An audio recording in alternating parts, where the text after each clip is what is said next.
Hello students, welcome to RP Education class app. Hope you all are doing good. So let's start with the today's topic. That is different modes of entry into the foreign markets of domestic companies. There are different ways of exports that a company may choose. In this video I will discuss all of those one by one. So there are mainly two type of exporting. First is direct exporting and indirect exporting. In case of direct exporting, the manufacturer or exporter can get first-hand information on importer's requirement. The direct exporter can earn goodwill in international markets. At the same time, there are more risks as the exporter has to assume production and marketing risk. Next is indirect exporting. Here the manufacturer or exporters exports the goods through intermediaries. The manufacturer exporter may not get the first hand information as he has to depend on intermediaries. But in case of indirect exporting, the risk involved are less as the manufacturer has to bear only the manufacturing risk. Now we will discuss about various other modes of entry in foreign market. First is licensing. Under this mode of entry, the producer in the home country leases the rights of intellectual properties, that is technology, copyrights, brand name, etc., to the producer in the foreign country for a fee or amount. The manufacturer that provides lease is known as the licensor, and the producer of the country that gets the license is known as licensee. Next is franchising. Under this mode, a firm does the business using the name of another company called franchising. The former is known as franchisee and the latter is known as franchisor. In this mode, the franchisee must pay a fee or amount or a fraction of profit to the franchisor. The franchisor may provide the trademarks, opening process, product reputation and marketing, HR and operational support to the franchisee. So this is franchising. Next is turnkey project. It is a contract under which a firm agrees to a remuneration to fully carry out the design, creation, and equipment for the production facility and shift the project over to the purchaser when the facility is operational. So, this is called turnkey project. Next is joint venture. A joint venture is any kind of cooperative arrangement between two or more independent companies which leads to the establishment of a third entity organizationally separated from the parent company. A joint venture may be the only way to enter a country or region if government contract negotiation practices routinely favor local companies, or if laws prohibit foreign control but permit joint ventures. Joint venture is a very important foreign market entry and growth strategy employed by Indian firms. It is an important route taken by the pharmaceutical firms in India like Ranbaxy, Lupin, Reddy's. Companies go for joint venture as it provides various advantages, like it provides large capital funds. Also, by joint ventures, risks are separated between or among the partners. Companies entering joint venture are able to exert greater control over the operation of the joint venture. Next method is strategic alliance. A strategic alliance is a business relationship established by two or more companies to cooperate out of mutual need and to share the risk in achieving a common object. Strategic alliance is also sometimes used as a market entry strategy. For example, a firm may enter a foreign market by forming an alliance with a firm in the foreign market for marketing or distribution the former's product. Next method is strategic alliance. A strategic alliance is a business relationship established by two or more companies to cooperate out or mutual needs and to share risk in achieving a common objective. Strategic alliance is also sometimes used as a market entry strategy. For example, a firm may enter a foreign market by forming an alliance with a firm in the foreign market or marketing or distributing the former's products. For example, Tata Tea had entered into a strategic alliance with Titli for marketing tea abroad. Later, Titli was acquired by Tata Tea. In the market, strategic alliance are also different types, like technology-based alliance, where main focused on technology and the sharing of research and development expertise. And there is also production-based alliance, distribution-based alliance. So these are the common types of strategic alliance. Next is merger.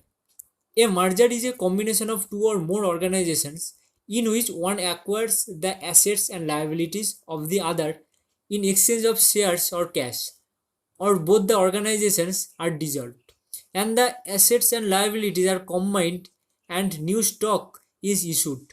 For the organizations which acquired another, it is known as acquisition. For the organization which is acquired, it is a merge. If both organizations dissolved their identity to create a new organization, it is called consolidation. There are different types of mergers. First is horizontal mergers. It is take place when there is a combination of two or more organizations in the same business. For example, a company making footwear companies with another footwear company, or a retailer of pharmaceutical combines with another retailer in the same business. Next is vertical mergers. Vertical mergers take place when there is a combination of two or more organizations, not necessarily in the same business, but create complementary, either in terms of supply of materials or marketing of goods and services. For example, a footwear company combines with a leather tannery or with a chain of shoe retail store. So this is called vertical mergers. Next is concentric mergers. It takes place when there is a combination of two or more organizations related to each other either in terms of customer functions, customer groups, or the alternative technologies used. Thus, a footwear company combining with Hosiery firm making socks or with another leather company making purses and handbags. Next is conglomerate mergers. Conglomerate mergers takes place when there is a combination of two or more organizations unrelated to each other, either in terms of customer functions, customer groups, or alternatively technologies used. For example, footwear company combining with the pharmaceutical firm. This is called conglomerate merger. Next is reverse mergers. Reverse merger, also known as a backdoor listing, or a reverse merger, is a financial transaction that results in a privately held company becoming a publicly held company without going the traditional route of filing a prospectus and undertaking the initial public offering, that is IPO. So reverse mergers basically the transformation of a private limited company to a public limited company. Next method is acquisition. Acquisitions is acquiring or purchasing an existing ventures. It is one of the easy means of expanding a business by entering new market or new product areas. An entrepreneur must be careful in structuring the payment so that he will not be financially overburdened. He must create a scope of phase-wise payments so that the company generates fund to pay. There are also different types of acquisition. First is friendly acquisition, where both the companies approve the acquisition under friendly terms. There is no forceful acquisition and the entire process is cordial. Next is reverse acquisition. This is the way of a company to become publicly traded by acquiring a public company and then installing its own management team and remaining the acquired company. So this is called reverse acquisition. Next is backflip acquisition. It is a very rare case of acquisition in which the purchasing company becomes a subsidiary of the purchased company. This is called backflip acquisition. Next is wholesale acquisition. Here the name suggests the entire process is done by force. The smaller company is either driven to such a condition that it has no option but to say yes to the acquisition to save its skin, or the bigger company just buys off all its share.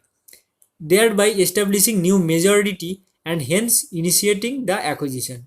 So this is called wholesale acquisition. Next method is wholly owned subsidiary. For any firm, the most expensive method of market entry is likely to be the development of its own foreign subsidiary, as this requires the greatest commitment in terms of management time and resources. It can only be undertaken when demand for the market appears to be assured.